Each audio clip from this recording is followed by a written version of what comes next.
La palabra de Dios tiene por todo lugar pequeños detalles que si no la estudiamos, o sea, no solo leer, sino si no la estudiamos con detenimiento, a veces no reparamos en ellos.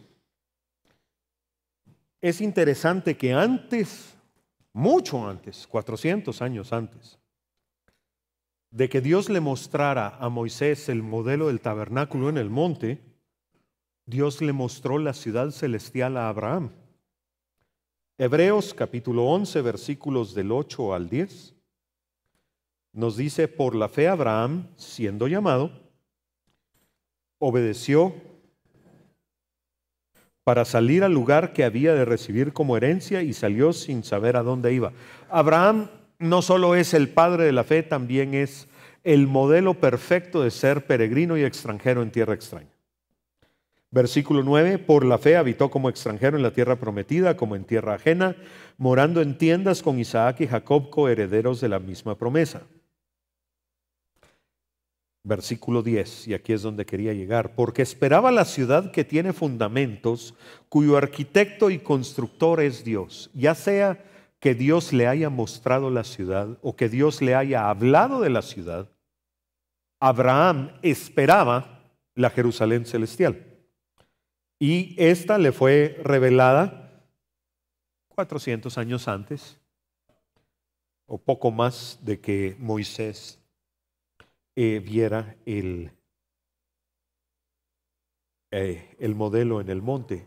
Y es que Abraham vivió lo que vemos en Hebreos capítulo 13, versículo 14. Porque no tenemos aquí ciudad permanente, sino que buscamos la porvenir. Muchas personas, como lo ponen, es: nuestra ciudadanía está en el cielo. Pero el punto aquí es que no solo tenemos que entender que somos peregrinos y extranjeros. Esa es la parte, digamos, la parte fácil. Tenemos que vivir como peregrinos y extranjeros. Y esto ya se vuelve un poco más difícil para algunos cristianos, porque quiere decir que todos mis recursos los uso o los dejo de usar en función de la eternidad. Y finalmente, cuando ya lo vivimos, tenemos que enseñar a los demás, a otros cristianos, que somos peregrinos y extranjeros. Algo que ha pasado, una de las cosas que pasa cuando suena un poco feo, pero es el concepto correcto, cuando se muere una denominación. Cuando se inicia una denominación, lo que pasa es que Dios unge a una persona o a un grupo de personas de una manera extraordinaria y empiezan una obra que no se había visto antes. O sea, así empezó el metodismo, así fue el avivamiento de Gales, así fue Guatemala de finales de los 60 a finales de los 80 o principios de los 90. O sea, Dios empezó cosas impresionantes. Así fue el Ejército de Salvación.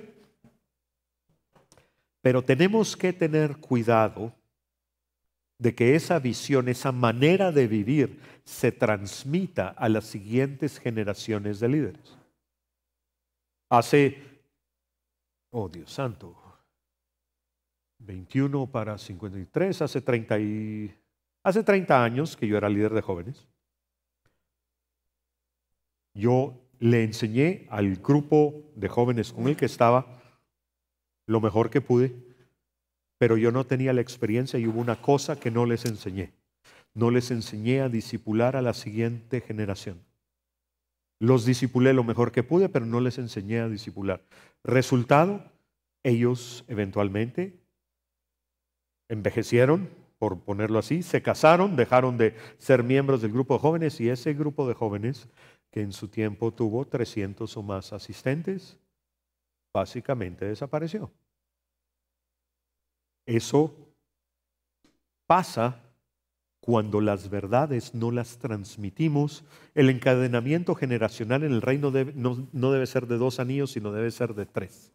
Nuestros nietos espirituales, si queremos verlo así, debemos asegurarnos de que estén bien enseñados, bien entrenados. Si no, las verdades se pierden. Y es la razón por la que muchos grandes moveres de Dios, de los buenos, han desaparecido.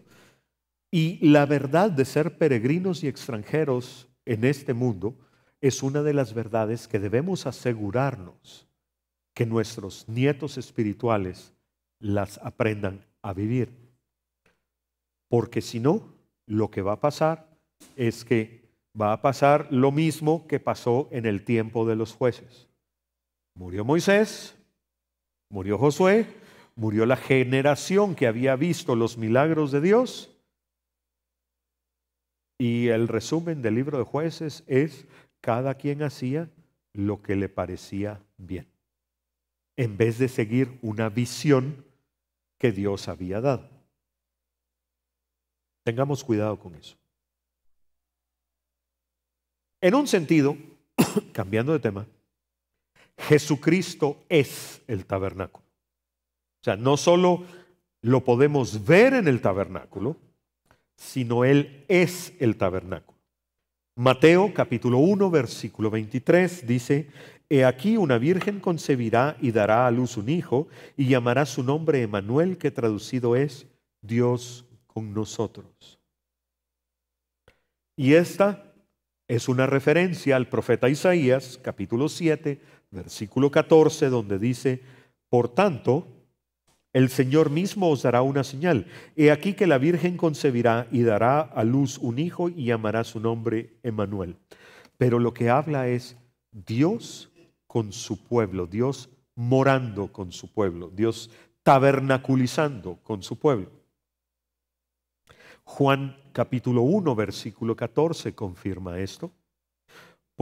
Y aquel verbo fue hecho carne, hablando de Jesús, y habitó entre nosotros y tabernaculizó entre nosotros. Y vimos su gloria, gloria como del unigénito del Padre, lleno de gracia y de verdad.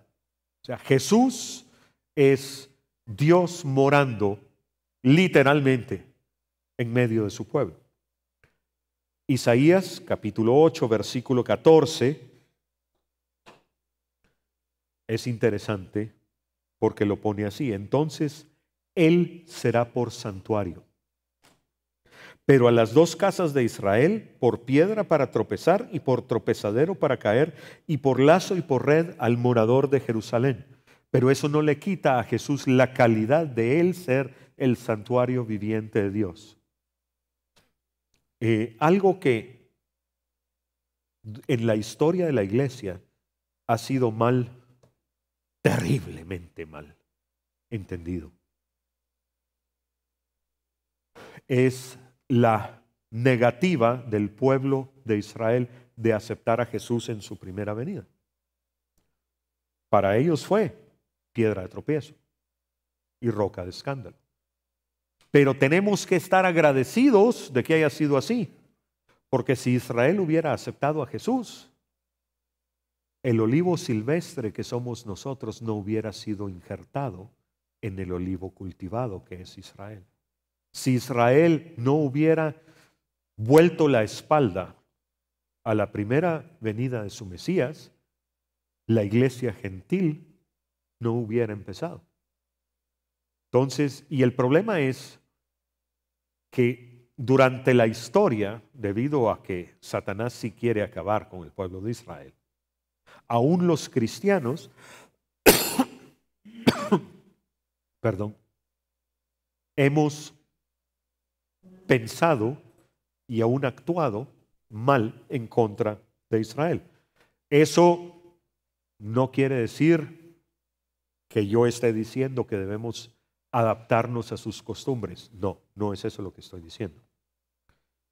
Pero no debemos pensar de la iglesia más allá de lo conveniente. Porque para la segunda venida del Señor, cuando queden pocos y estén militarmente sitiados y estén a punto de ser destruidos, van a levantar los ojos y Jesús va a ser por ellos. Y le pido al Señor que atrás de Él estemos nosotros. No son menos. El que ellos hayan hecho crucificar a Cristo fue para nuestro beneficio, si lo vemos así. Porque sin ese derramamiento de sangre no habría justificación para nosotros. Entonces, cuando alguien ve las cosas extremadamente, y sobre todo en la historia, ahora no pasa tanto, pero en la historia de la iglesia ha pasado muchas veces, no es lo correcto. Amén. Ahora, en otro sentido, no solo Jesús es el tabernáculo, la esposa también es el tabernáculo.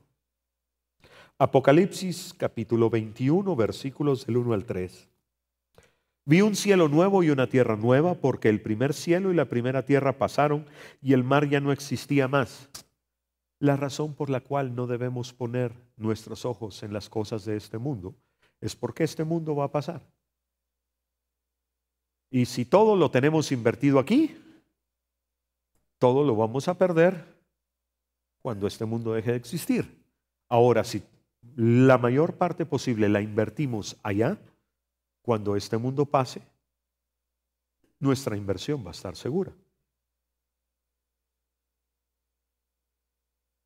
Versículo 2. Y yo, Juan, vi la santa ciudad, la nueva Jerusalén, descender del cielo de Dios, dispuesta como una esposa ataviada para su marido. Y oí una gran voz del cielo que decía: he aquí el tabernáculo de Dios con los hombres, la nueva Jerusalén. Y Él morará con ellos, y ellos serán su pueblo, y Dios mismo estará con ellos como su Dios. Pero la esposa, nos dice la Biblia, debe ser sin mancha, ni arruga, ni cosa semejante. Si queremos llegar a ser parte de la esposa, debemos llegar a esa calidad, sin mancha, ni arruga, ni cosa semejante. Como ya mencioné, el tabernáculo de Moisés nos muestra los 3 grados de madurez del cristiano. Y mencioné que están en Primera de Juan, es Primera de Juan capítulo 2, versículo del 12 al 14, donde nos habla el apóstol Juan: os escribo a vosotros, hijos, porque vuestros pecados os han sido perdonados por su nombre. Os escribo a vosotros, padres, porque conocéis al que ha sido desde el principio. Os escribo a vosotros, jóvenes, porque habéis vencido al maligno. Interesante. Los vencedores son hombres jóvenes. No son padres. Tampoco son niños. O sea, el que vence ya pasó al segundo nivel. Pero el ser vencedor no necesariamente los hace del tercero. Os he escrito a vosotros, niños, porque conocéis al Padre. Os he escrito a vosotros, padres, porque conocéis al que ha sido desde el principio. Y ese conocer es el conocer por experiencia, el tener una relación profunda con Dios. Os he escrito a vosotros, jóvenes, porque sois fuertes y la palabra de Dios permanece en vosotros y habéis vencido al maligno. Nuevamente, los jóvenes están al nivel de los vencedores. Ahora, así como Juan nos habla de niños, jóvenes y padres, el tabernáculo de Moisés tiene 3 partes: el atrio, el lugar santo y el lugar santísimo. Y esto es importante porque no sé por qué razón en la teología, llamémosle así, teología pentecostal, refiriéndome no a una denominación, sino a una manera de pensar. Aquellos que tenemos cierta doctrina y cierta experiencia con las manifestaciones del Espíritu Santo. Pero no sé por qué a los pentecostales, y me incluyo porque durante un tiempo yo tuve ese mismo problema, nos saltamos los requisitos del atrio y quisimos entrar de una vez. No, creímos que estábamos de una vez en el lugar santo. Y después de empezar a estudiar la Biblia en serio, oh cielos, no se puede. No se puede, Porque en el atrio está el trato con el carácter. Y si no tenemos el trato del carácter, no podemos llegar hasta donde Dios nos quiere llevar. Porque hemos sido llamados a la estatura de la plenitud de Cristo. No en el sentido del poder de Dios, en el sentido del carácter de Dios. Y de eso vamos a hablar más adelante. Y es que hasta el más mínimo detalle del tabernáculo es diseñado por Dios. O sea, el número de tablas del santuario en el tabernáculo es importante. El número de bases de plata de cada tabla tiene una razón de ser. El que sean 5 varas las que detienen a las tablas en su lugar es importante. El que los colores de las cortinas sean blanco, azul, púrpura y carmesí tiene su importancia. Cada detallito. El que en la cortina blanca de lino fino sea torcido y tenga querubines. Cada uno de esos detalles tiene su importancia. Y por eso es que en Éxodo 25:40 Dios le dice a Moisés: mira y hazlos conforme al modelo que te ha sido mostrado en el monte. Pregunta: ¿es nuestra vida conforme al modelo que nos ha sido mostrada en el monte? ¿O nuestra vida la construimos a nuestro gusto en vez del modelo? ¿Es nuestra congregación conforme al modelo que Dios le mostró a alguien? ¿O la hemos los hombres desviado a nuestro antojo o lo voy a decir entre comillas porque en la eternidad no es cierto, conveniencia? No es realmente conveniencia, porque ante la eternidad conveniencia es obedecerle a Dios. Es nuestro ministerio, si somos ministros, de acuerdo al modelo que Dios puso. Yo uso el siguiente ejemplo porque usarme a mí de ejemplo es fácil. Perdón si ya me lo han oído, pero yo soy ministro de la palabra, yo soy maestro. Yo no soy líder de adoración. Si yo agarro la guitarra y le quito el puesto al hermano Alex el domingo, mi pastor pierde la mitad de su congregación el primer domingo y la segunda mitad el segundo, porque yo soy desafinado y yo para eso no tengo unción. ¿Qué pasaría si yo tratara de darme coces contra el aguijón y quisiera tener en el reino un puesto que Dios no me dio? ¿Estaría conforme al modelo o estaría en contra del modelo? ¿Cuántos cristianos no hacemos exactamente eso? Es que Dios me llamó a ser diácono, pero yo quiero ser predicador.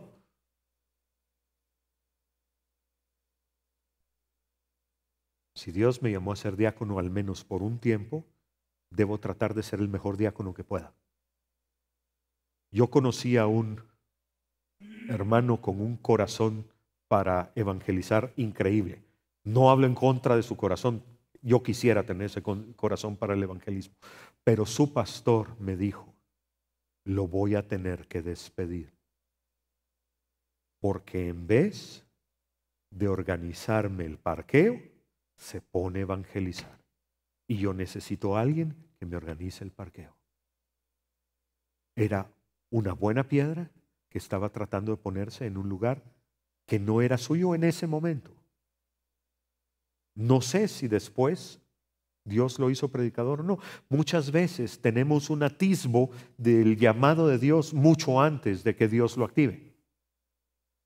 Cuando yo estaba en tercer año de primaria y no era cristiano, me pregunté una vez: ¿qué pasaría si alguien a quien Dios le da 10 talentos no produce 10, sino produce 5. Estaba en tercer grado primaria, tenía 8 años y me estaba haciendo una pregunta teológica que todavía no me respondo.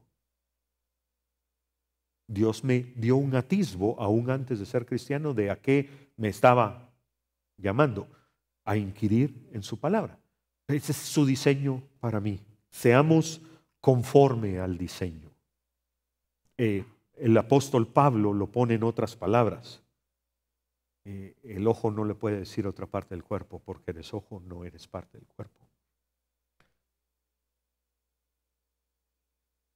Los materiales del tabernáculo fueron escogidos por Dios, hablando de que hasta el más mínimo detalle Dios lo eligió. Éxodo capítulo 25, versículos del 3 al 7.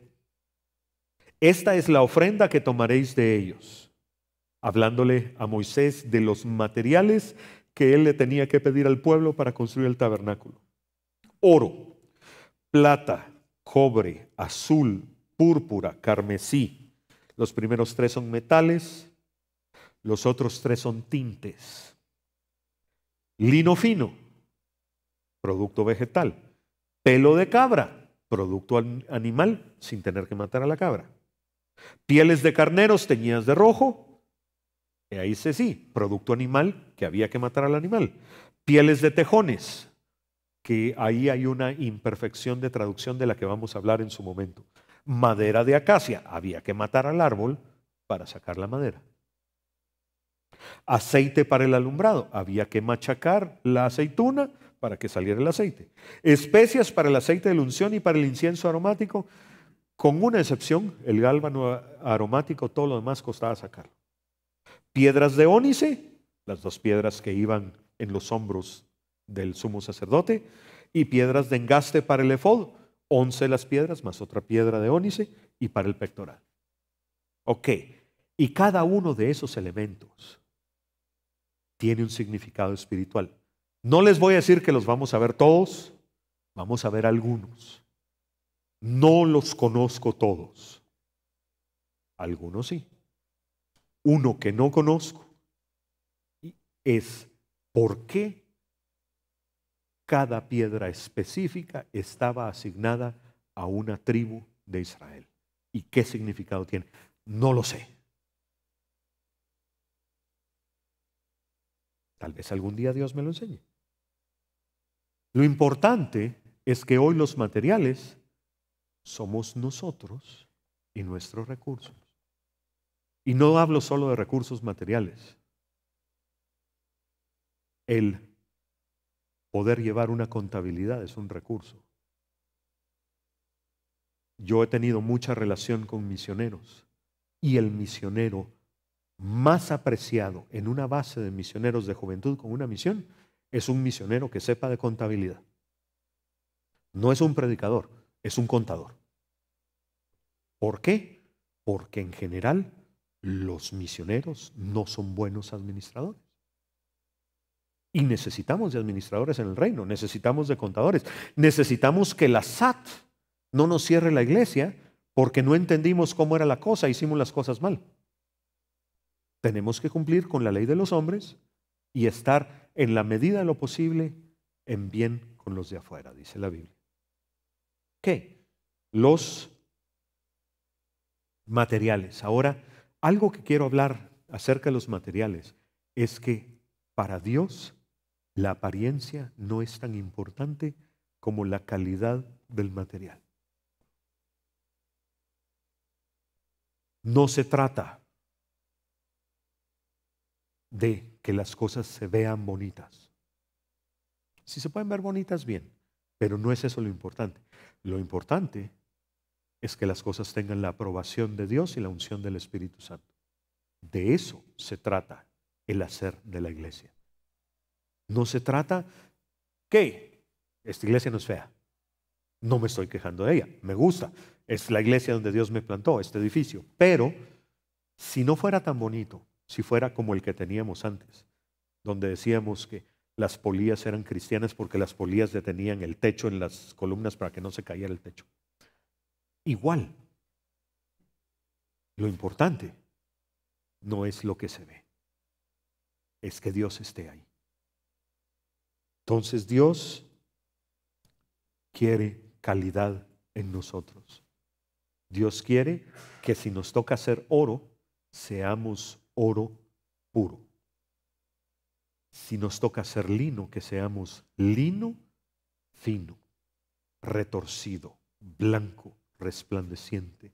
Si nos toca ser plata o ser bronce, que seamos bruñidos, que se pueda ver la imagen de alguien sobre la superficie del metal. Calidad. Y a los latinos nos fascina tomar atajos. Y hoy leí una expresión, hoy en la mañana o anoche, no me acuerdo, leí una expresión no cristiana que es una verdad que la iglesia evangélica en Latinoamérica debería tomar y aferrarse a ella y aprenderla a vivir. No hay atajos para llegar a los lugares a los que vale la pena llegar. Y eso deberíamos aprender a aplicarlo en el reino. No hay atajos para llegar a ser la persona que Dios quiere que yo sea. No me puedo obviar los 40 años en el desierto, si lo queremos ver así. No me puedo obviar el horno de la aflicción, no me puedo obviar la rueda del alfarero. Tengo que aceptar el trato de Dios. ¿Por qué si no? Y es lo que hablaba hace un momento, si tratamos de pasar de la puerta que es Cristo y la salvación directamente al lugar santo, la santidad de Dios me puede destruir o el ministerio me puede destruir.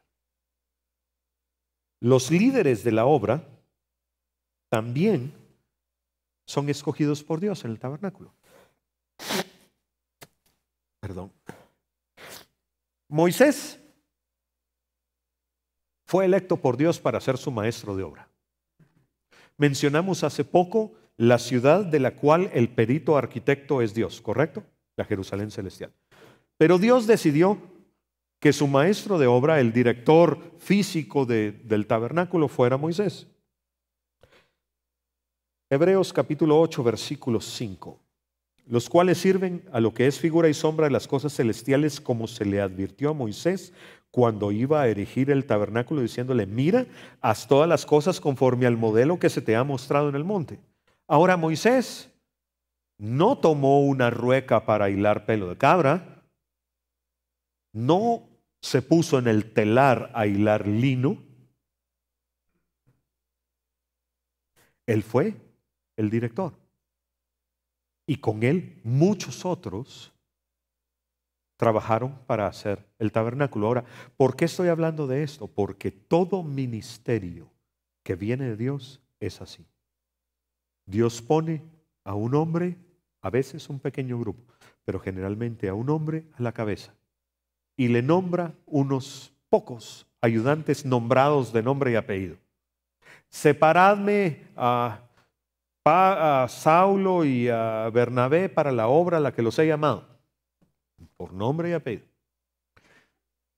Pero además se necesita un montón de gente comprometida que haga el trabajo al cual Dios los llama para que la obra pueda funcionar.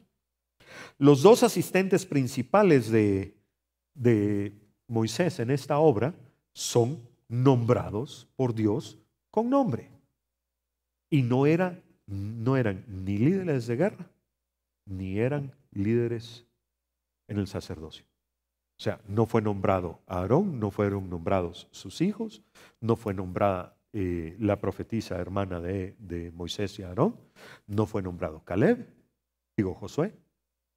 Fueron Bezaleel y Aholiab. Éxodo capítulo 36, versículos del 1 al 2. Así pues, Bezaleel y Aholiab y todo hombre sabio de corazón a quien Jehová dio sabiduría e inteligencia para saber hacer toda la obra del servicio del santuario. Importante. Dios da tanto el querer como el hacer. Dios da la habilidad para poder hacer las cosas. Harán todas las cosas que ha mandado Jehová.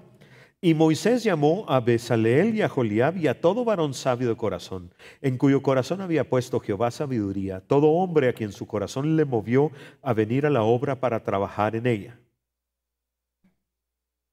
Dios nombró al líder y a sus dos asistentes, Moisés, Bezaleel y Aholiab. Moisés llamó a los demás. Entonces, como modelo ministerial, Dios llama a un pequeño grupo y el líder puesto por Dios llama a los demás. Todos ellos pudieron haber dicho que no. Moisés tuvo que ser tratado 40 años en Egipto y después 40 años en el desierto para empezar a entender lo que Dios quería. Entonces él ya no iba a decir que no. Generalmente así pasa con el líder principal de una obra. Dios lo trata tanto que cuando finalmente le pone la obra enfrente, la persona ya no puede decir que no, porque ya conoce el corazón de Dios. Pero ¿cuántos hay hoy que dicen que no?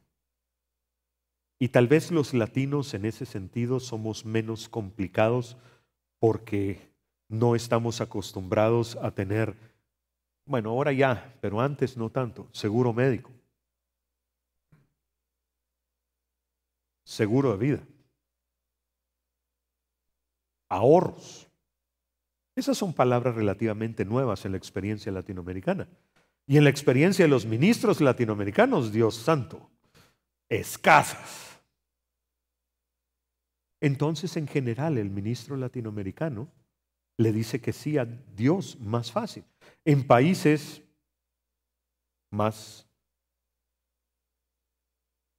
con más finanzas, digámoslo así, hay quienes no se mueven al ministerio si no tienen esas cosas.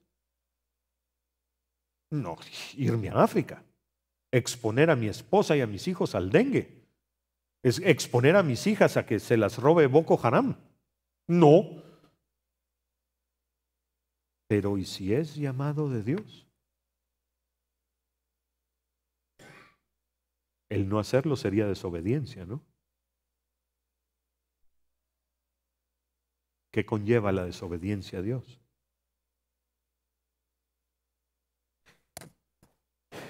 Es importante entender que sea en nuestra vida, sea como parte de un ministerio, sea como parte de la iglesia universal, lo que hacemos para Dios debe ser voluntario.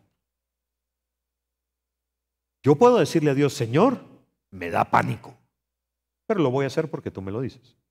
Señor, no lo quiero hacer. Mi ser completo, mi carne se rebela contra eso que me estás pidiendo. Pero como tú me lo pides, lo voy a hacer. Voy a ser obediente. Eso es decirle la verdad a Dios. Pero otra cosa totalmente diferente es decir, Señor, ¿sabes qué? Eso que me ofreciste, no gracias. Un buen ejemplo, Catherine Kuhlman. Algunos de ustedes han de haber oído de ella.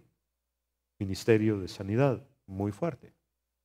Una vez ella le preguntó al Señor, su situación personal no era la perfecta y muchas personas no estaban seguros de si lo que ella tenía venía de Dios o no. Pero una vez ella le preguntó al Señor, Señor, ¿por qué me diste este ministerio? Y el Señor le respondió, se lo ofrecí a 2 hombres antes que a ti, los 2 me dijeron que no. Ella no fue ni el plan A ni el plan B, fue el plan C, pero fue la que le dijo que sí a Dios. No cometamos el error de esos 2 hombres. Si somos llamados a construir tabernáculo para Dios, en el ministerio que sea, hagámoslo. Digamos, Señor, si tú me lo estás pidiendo, sí. Ahora, no nos vayamos a hacer algo que Dios no nos ha llamado a hacer. Eso es peligroso. La protección de Dios puede no estar con nosotros si nos metemos a hacer algo que Él no nos llama. Pero si Él es el que nos ha estado llamando, Él va a proveer y Él va a defender. El origen de los materiales también lo decidió Dios. Dios le dijo a Moisés, ¿sabes qué? Pídeselo al pueblo. Éxodo capítulo 25, versículo 2. Di a los hijos de Israel que tomen para mí ofrenda, de todo varón que la diere de su voluntad, de corazón tomaréis mi ofrenda. O sea, no fue un impuesto, fue una ofrenda. La ofrenda fue estrictamente voluntaria. Éxodo 35, del 5 al 9. Tomad de entre vosotros ofrenda para Jehová. Todo generoso de corazón la traerá a Jehová. Oro, plata, bronce, azul, púrpura, carmesí, lino fino, pelo de cabras, pieles de carneros teñidas de rojo, pieles de tejones, madera de acacia, aceite para el alumbrado, especias para el aceite de la unción y para el incienso aromático, y piedras de ónice y piedras de engaste para el efod y para el pectoral. Todo generoso de corazón. Versículo 21 del mismo capítulo.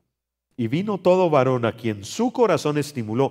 Es interesante, en estos versículos no dice que Dios los haya movido a generosidad. Dice que el corazón del hombre se movió a generosidad. Y todo aquel a quien su espíritu le dio voluntad, con ofrenda a Jehová para la obra del tabernáculo de reunión y para toda su obra y para las sagradas vestiduras. Versículo 26. Y todas las mujeres cuyo corazón las impulsó en sabiduría hilaron pelo de cabra. Y todavía sigue pasando lo mismo en la iglesia. A las mujeres a veces les toca el trabajo más duro. Piensen en esto. Las cabras, y eventualmente vamos a ver una foto de una cabra parecida a las cabras de esa especie, probablemente negra. Había que peinarles el pelo para que botaran el pelo, lavar ese pelo, hilar ese pelo y después hacer muchas decenas de metros cuadrados de tela con ese pelo. Ese trabajo, mis respetos, y muchas obras de Dios son sostenidas por hermanas que tal vez no hilan pelo de cabra, pero que oran por el pastor todos los días. Y la predicación del pastor es buena por la cantidad de personas que están orando por él. A veces los trabajos que menos se ven en el reino son los más importantes. Versículo 29. De los hijos de Israel, así hombres como mujeres, todos los que tuvieron corazón voluntario para traer para toda la obra que Jehová había mandado por medio de Moisés que hiciesen, trajeron ofrenda voluntaria a Jehová. Y este pasaje que vamos a leer ahora, cualquier parecido con nuestras iglesias es inexistente. Ni siquiera coincidencia, no existe. Porque, oigan, ahora, si la iglesia de alguno de ustedes es así, hermanos, los bendigo porque eso es extraordinario en este tiempo. Éxodo capítulo 36, versículos del 3 al 7. Y tomaron de delante de Moisés toda la ofrenda que los hijos de Israel habían traído para la obra del servicio del santuario a fin de hacerla. Y ellos seguían trayéndole ofrenda voluntaria cada mañana. Yo quisiera ver un pastor cuya iglesia le lleve ofrendas todas las mañanas. Le haría bien a mi alma. Tanto que vinieron todos los maestros que hacían toda la obra del santuario, cada uno de la obra que hacía, y hablaron a Moisés diciendo: el pueblo trae mucho más de lo que se necesita para la obra que Jehová ha mandado que se haga. Espero que eso sea profecía para dentro de pocos años en nuestras iglesias. Entonces Moisés mandó pregonar por el campamento diciendo: ningún hombre ni mujer haga más para la ofrenda del santuario. Y así se le impidió al pueblo ofrecer más, pues tenían material abundante para hacer toda la obra y sobraba. Dios santo, ¿alguno de nosotros ha visto eso en una iglesia alguna vez? Que la ofrenda sea tan generosa que sobre. Yo no. Yo he visto en una ocasión levantar una ofrenda que la gente que dio esa ofrenda de veras le dolió. porque sacaron de donde no tenían. También en esa oportunidad sé cuál fue el resultado de que levantaran esa ofrenda. El resultado final fue fundar una iglesia en Marruecos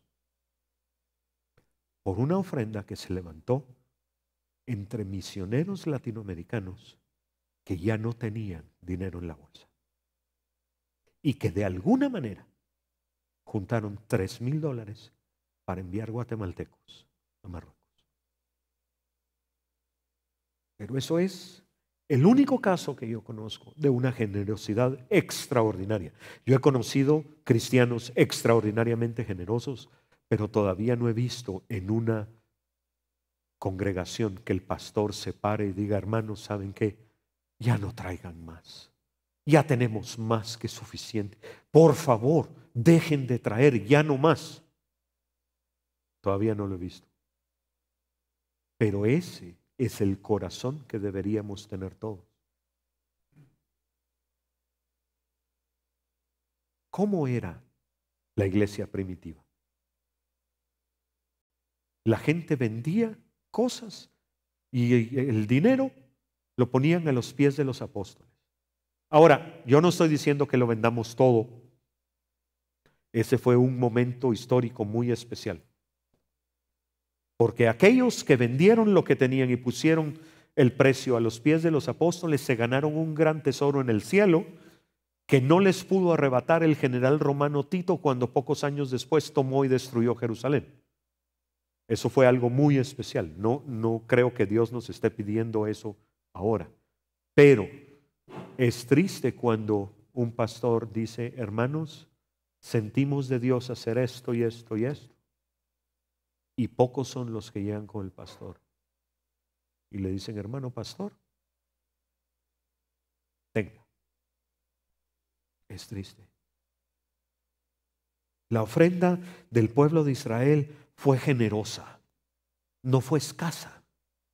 Cuando el Nuevo Testamento habla de una medida llena, abundante, remecida y rebosante, nos habla de cómo deberíamos tratar a los demás.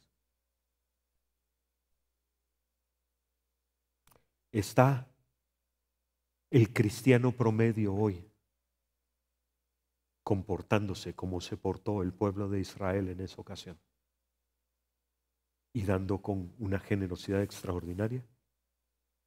¿O estamos, no, otra vez? Ya me entró el cheque, ya me depositaron, tengo que pagar mi diezmo otra vez. ¡Hala!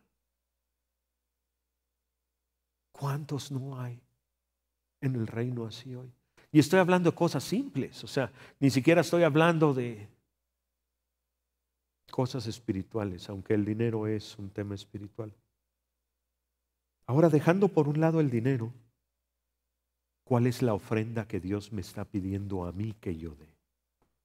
Y eso es diferente para cada uno de nosotros. ¿Qué ofrenda tengo que darle al reino con generosidad? ¿Mi tiempo?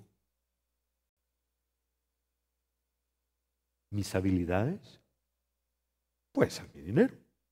Yo durante un tiempo creí que Dios lo que quería de mí era que yo apoyara el ministerio de otros. Hasta que en los negocios no me fue tan bien como creí que me iba a ir. Dios es Dios, sabe. Entonces me puso a hacer otra cosa. Y que conste, no soy maestro porque haya sido un desastre en los negocios. Soy maestro porque Dios me decidió que yo sea maestro y me da suficiente para comer de todos modos. Estoy siendo generoso en el área en la que Dios me ha pedido una ofrenda a mí.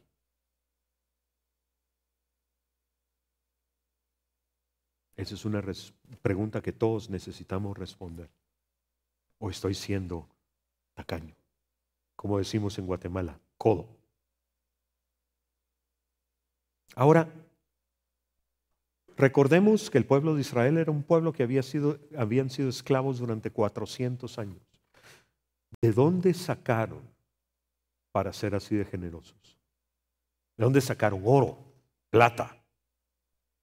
¿De dónde sacaron telas preciosas, tintes? Éxodo capítulo 3. Regresemos a antes de que Israel saliera de Egipto. Éxodo capítulo 3, versículos 21 y 22. Y yo daré a este pueblo, dijo Jehová, gracia en los ojos de los egipcios, para que cuando salgáis no vayáis con las manos vacías. Perdón. Sino que pedirá cada mujer a su vecina y a su huéspeda alhajas de plata, alhajas de oro y vestidos, los cuales pondréis sobre vuestros hijos y vuestras hijas y despojaréis a Egipto. Y la imagen que me viene a la cabeza es un niño de pocos años del altiplano de Guatemala con su canasto o su huacal en la cabeza, con 3 o 4 trajes de Armani sobre el canasto, feliz de que los egipcios se los dieron a su mamá. Y eso fue lo que pasó. Su equivalente. Vienen los judíos, los israelitas. Éxodo capítulo 12, versículo 35 al 38. E hicieron los hijos de Israel conforme al mandamiento de Moisés, pidiendo de los egipcios alhajas de plata y de oro y vestidos. Y Jehová dio gracia al pueblo delante de los egipcios y les dieron cuanto pedían. Así despojaron a los egipcios. Partieron los hijos de Israel de Ramesés a Sucot, como 600,000 hombres de a pie, sin contar los niños. También subió con ellos gran multitud de toda clase de gentes y ovejas y muchísimo ganado. Fueron 400 años esclavos, pero Dios no los dejó salir con las manos vacías. Y cuando finalmente Dios destruyó el poderío militar egipcio en el Mar Rojo, Egipto se había quedado sin comida, sin oro, ni plata, ni vestidos, ni piedras preciosas, sin ejército y sin primogénitos. Dios destruyó a Egipto de una manera tan completa que no volvió a ser un poder en mucho, mucho tiempo. Pero ese no es el tema. El tema es que el pueblo usó lo que Dios hizo que Egipto les diera para construir el tabernáculo. Y aquí quiero que pensemos en 2 cosas que el mundo le da a los cristianos. Okay. Están los recursos. Recursos como educación, como aprender técnicas de lo que sea, que podemos aplicar en el reino. Ahora, no descuidemos lo que podemos aprender en lo secular, pero no tratemos de aplicar los principios del mundo en la iglesia. Son 2 cosas diferentes. Aprender a ser un buen administrador es una cosa. Manejar la iglesia como un negocio es una cosa diferente. No son lo mismo. Tenemos que ser buenos mayordomos para Dios, definitivamente. Pero las iglesias son ministerios. No se manejan como negocios, se manejan como una teocracia absoluta. Señor, ¿qué dices tú? Y lo que Dios dice a veces puede parecer raro, pero Dios es Dios. Déjenme contarles otro ejemplo.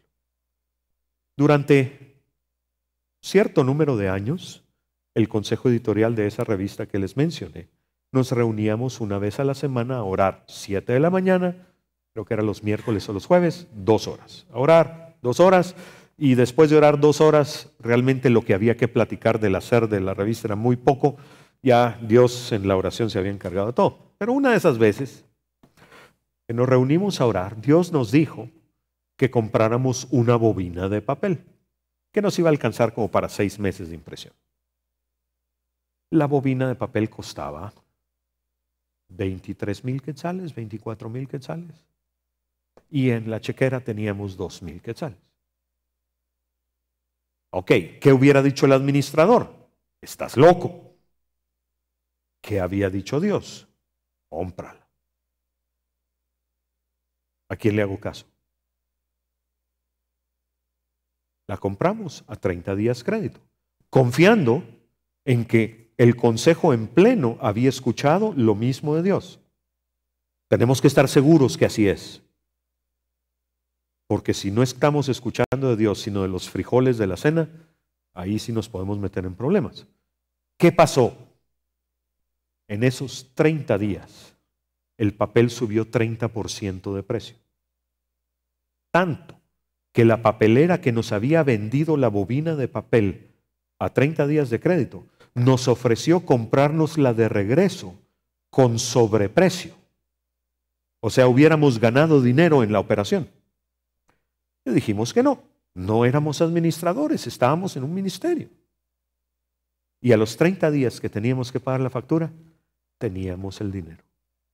Dios lo proveyó. Y pagamos 30% menos por la bobina de papel e imprimimos 6 revistas mensuales con eso. No es un negocio, es un ministerio. Dios manda. A veces se nos olvida, a veces estamos tan acostumbrados a que la técnica del mundo se ha metido en la iglesia que seguimos los principios del mundo en vez de seguir los principios del reino. Tenemos que tener cuidado con eso.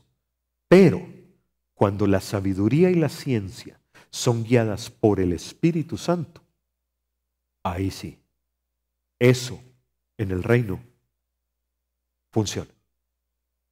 Albert Einstein, algunos de ustedes lo han de haber oído mencionar, decía, lo voy a parafrasear porque no me acuerdo exactamente cómo es, pero básicamente lo que él decía es que la religión sin ciencia le faltaba y la ciencia sin religión también.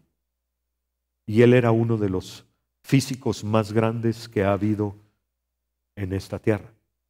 Y él sabía que la ciencia no era suficiente.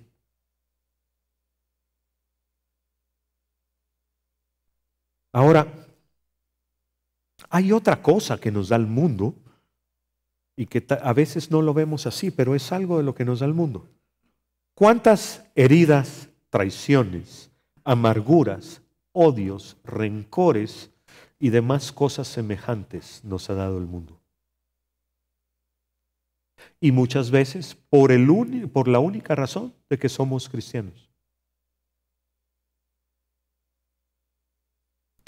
¿Qué pasa cuando todas esas cosas las entregamos voluntariamente al Señor? Y como lo decimos en las iglesias ahora, y los ponemos a los pies de la cruz de Cristo. O como dicen otros, y pedimos sanidad del alma por eso. ¿Qué pasa cuando en vez de aferrarnos a todo eso que nos han hecho, perdonamos y soltamos y dejamos que Dios sea Dios?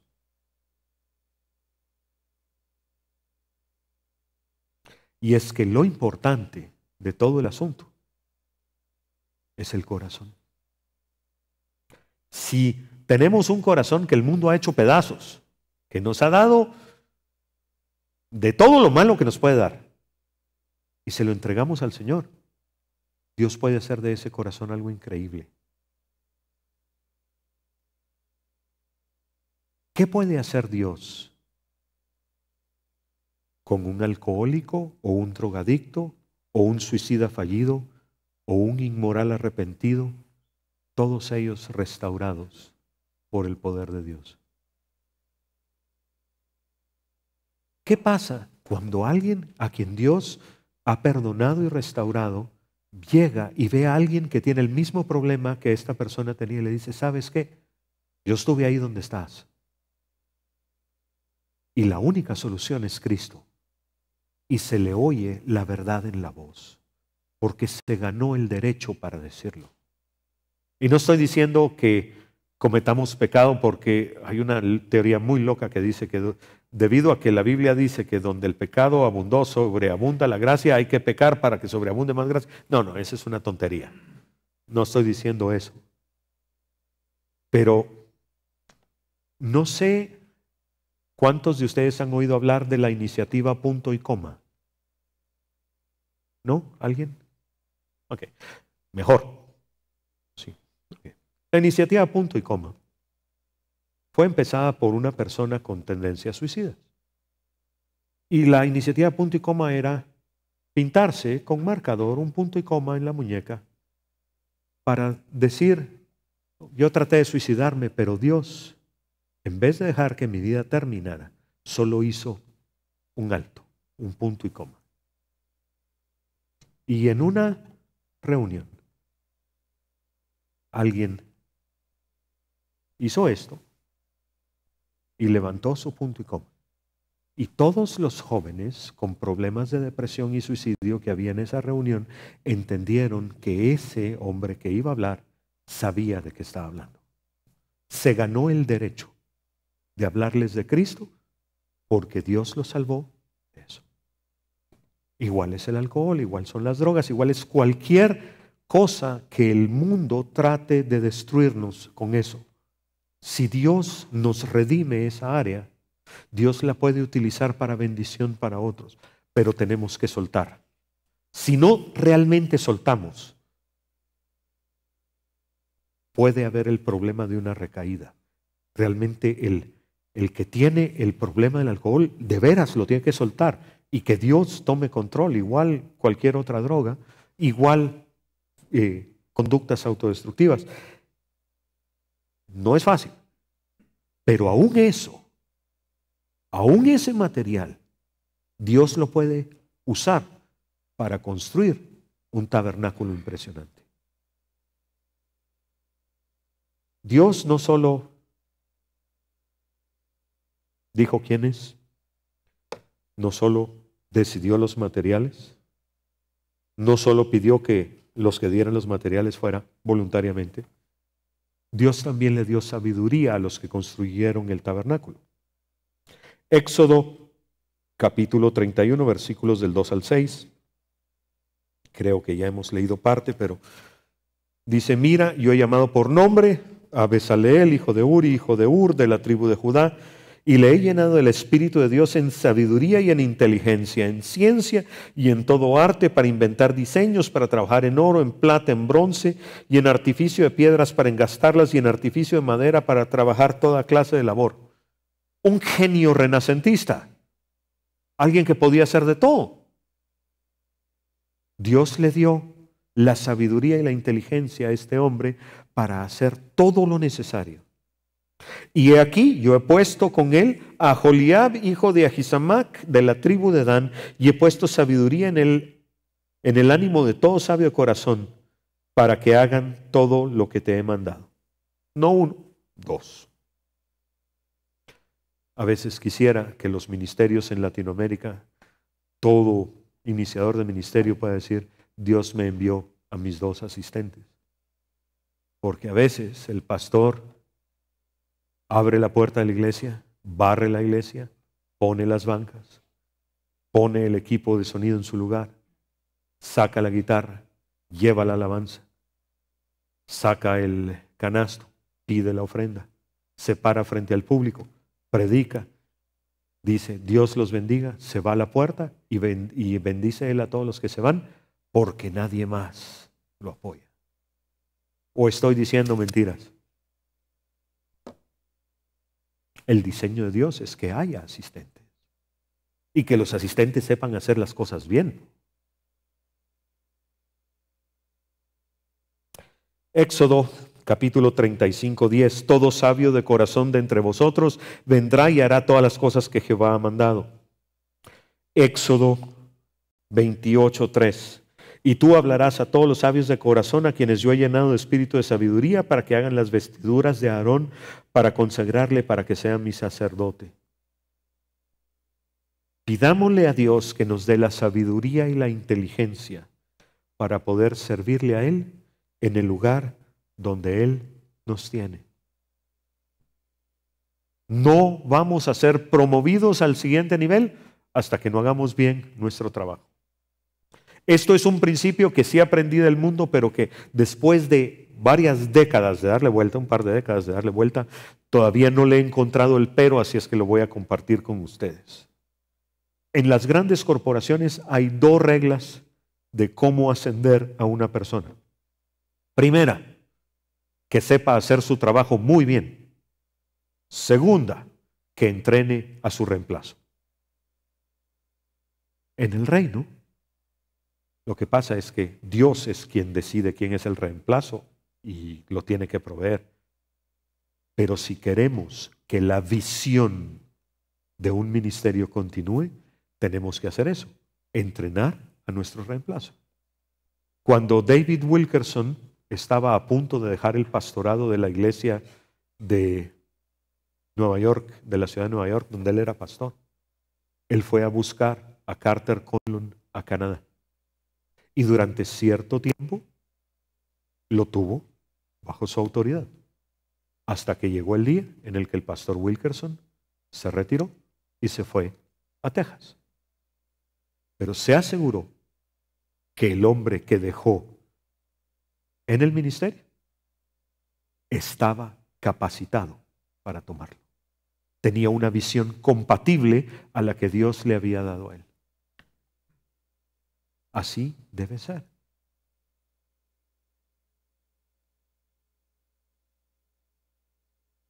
Éxodo.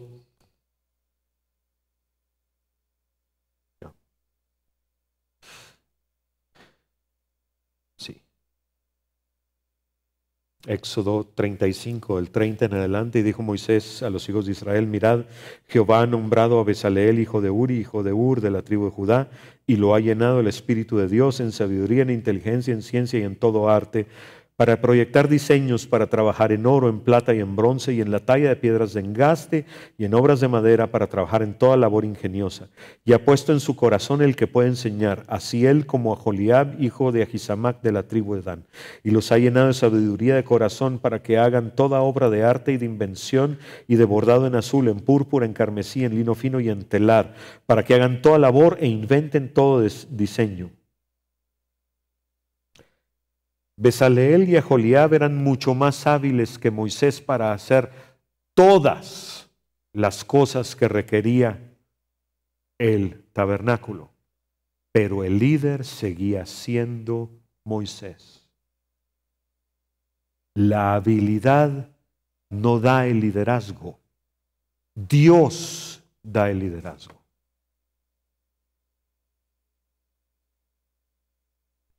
Y es que en la ecuación de la productividad ministerial, si lo queremos llamar así, así le decía el doctor Bailey, decía que productividad en el ministerio es igual a habilidad multiplicada por carácter. Y en esa ecuación, lo más importante es el carácter. El líder tiene que tener el carácter de Dios. Moisés fue tratado por Dios 80 años. O sea, nosotros los cristianos a veces decimos, sí, es que estoy pasando por mis 40 años de desierto. Moisés tuvo 40 de desierto más 40 40 en desierto, y antes de eso 40 en Egipto, y después fue el pastor de 3 millones de protestantes, porque esos sí protestaban todos los días. Él tenía el carácter. Y sus dos ayudantes ni se les pasó por la mente rebelarse contra el líder. Sigamos el ejemplo de estos dos. Sobre todo si tenemos gran habilidad para algo. Y creemos que tenemos, peor aún, que creemos que tenemos más habilidad que el pastor. Es que yo sé más que el pastor. El pastor es coyote apaleado de décadas de estar picando piedra, y el nuevo cree que sabe más que el pastor. Ajá. Sí. Orgullo y vanidad. Pero estos dos no cayeron en esa trampa. Otro par de ejemplos. David no cayó en esa trampa. ¿Cómo de levantar mi mano contra el ungido de Jehová. David entendía, esperó su tiempo.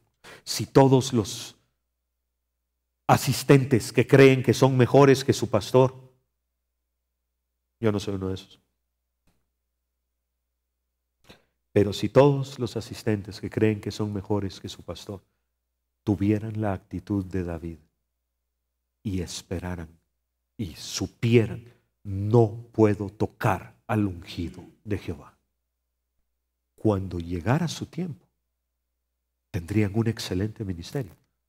Pero los que no hacen eso, los que sí se levantan en contra de su pastor y en vez de multiplicar la iglesia la dividen, y esa es una de mis grandes preocupaciones y tristezas de la iglesia del siglo XXI. Cada vez hay más iglesias, pero la mayor parte son divisiones y no multiplicaciones. Líder de alabanza se pelea con el pastor. Líder de jóvenes se pelea con el pastor. El copastor se pelea con el pastor. A veces el pastor se pelea con el pastor.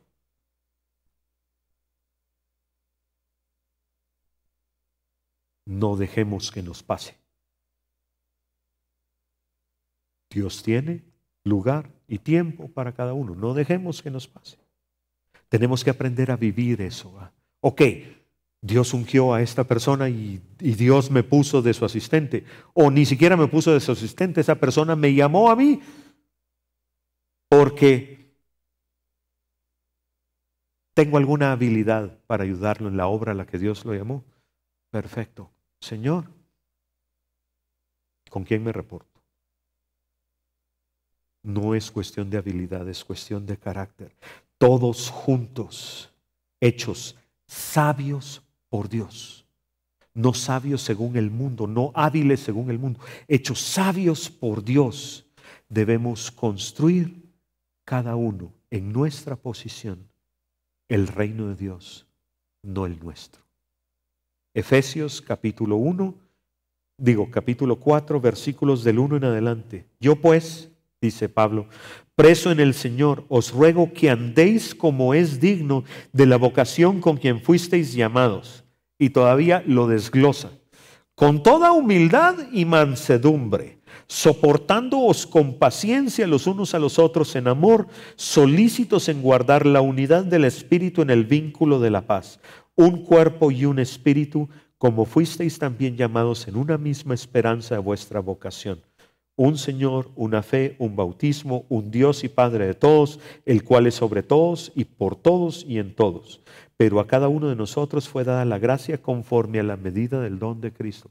Dice, ok, cada uno de nosotros recibió algo diferente, pero seamos uno. ¿Qué dijo Jesús? Padre, que sean uno, como tú y yo somos uno. Que en esto conozcan que son mis discípulos, que se aman unos a otros. Dios santo, la iglesia del siglo XXI como que ese capítulo de Juan no está en su Biblia. Pareciera que dijera, en esto conocerán que son mis discípulos, en que se tratan mal los unos a los otros. Algo en lo que Dios me ha estado insistiendo durante varios años ya y estoy empezando a entender. No juzgues lo que otro hace o dice, porque tú no sabes y yo sí. Y me cuesta entender eso. Y creo que a todos nos cuesta, sobre todo cuando la gente está en una parte del reino que es diferente de la de uno. ¿Okay? O sea, nosotros aquí somos un instituto bíblico. ¿Okay? Vemos el reino en función de un instituto bíblico. Es lo que Dios nos ha puesto a hacer. Y a veces nos es difícil entender otro ministerio que es muy diferente al nuestro. Y Dios me recuerda, no juzgues. No sabes, no entiendes. Es importante. El sabio hace la voluntad de Dios. El necio hace su propia voluntad.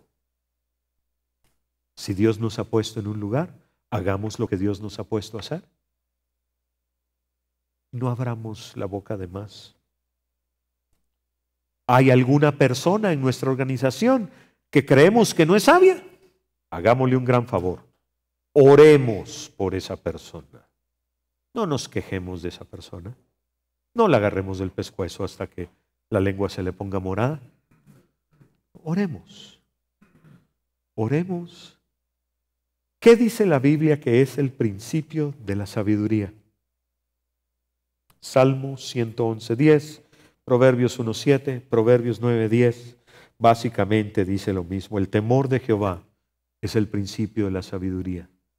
¿Hay alguien en nuestro ministerio, en nuestra congregación, que creemos que le falta sabiduría? Señor, derrama sobre esta persona el espíritu de temor de Jehová. Y si Dios lo hace, esa persona se va a convertir en una persona sabia. Si esa persona acepta en su corazón el temor de Jehová, y de veras le hace falta sabiduría, y no es que nosotros tengamos un vidrio de color frente a los ojos, va a recibir sabiduría. Es lo mejor que podemos hacer. Dios es mucho más hábil para arreglar las cosas de lo que nosotros podemos hacer. Y me quedan 3 minutos. Pongamos, por favor, la primera ilustración.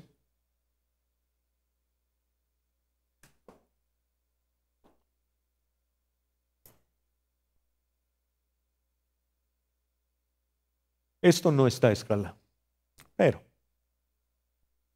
el diseño de Dios de veras no está a escala.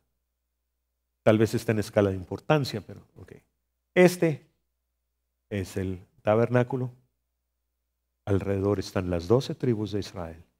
Pero entre las 12 tribus de Israel y el tabernáculo están Moisés y Aarón y su familia y las familias de los levitas.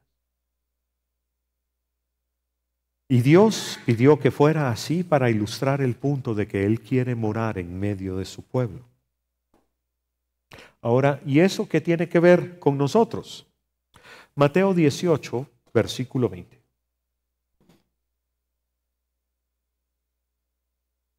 Porque donde 2 o 3 están congregados en mi nombre, ahí estoy yo en medio de ellos.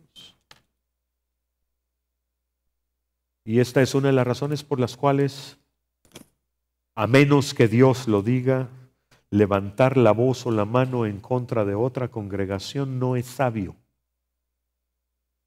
Porque yo no quiero levantarme en contra de Dios. Y si esa congregación tiene por lo menos 2 o 3, Dios está ahí. ¿Estamos 2 o 3 congregados aquí hoy? Creo que por lo menos sí. ¿Está Jesús en medio de nosotros? Así debemos pensar de nuestras iglesias, de nuestros ministerios, de nuestras casas, de nuestras reuniones de varones o de damas o de jóvenes. Debemos recordar que lo importante es que Jesús está. Lo importante de un grupo de jóvenes no es el programa, aunque a los jóvenes les guste jugar boliche o más aún ir a comer. Lo importante no es la comida, aunque sea agradable, lo importante es Jesús. Yo aprendí hace muchos años con otros 25, 26 jóvenes, mi esposa, yo y otros 20 y algo. Todos los sábados nos reuníamos a estudiar las cosas de Dios. Nuestros líderes nos dejaron un poco sueltos. Espero que hayan escuchado de Dios, porque eso podría haber sido muy peligroso. Pero al terminar la reunión nos íbamos todos a comer. Y no importaba si alguien tenía o no tenía dinero en la bolsa. Si no tenía, entre los demás ajustábamos. Si uno tenía de más, ponía un poquito más. Jesús estaba entre nosotros. De esos 26, 27, varios somos ministros hoy. A algunos les he perdido la pista, pero a los que no les he perdido la pista, van bien. No voy a decir nombres porque algunos son conocidos en Guate. Pero el punto es, lo importante de esa reunión no fue ni siquiera la enseñanza que recibimos, porque estudiábamos como mejor podíamos. Nos pasamos 2 años así. Lo importante es que Jesús estaba. Y eso hizo la diferencia. Y el secreto del tabernáculo en medio del pueblo de Israel fue exactamente ese. Dios estaba allí. Y mañana vamos a empezar con, solo poner la siguiente, por favor.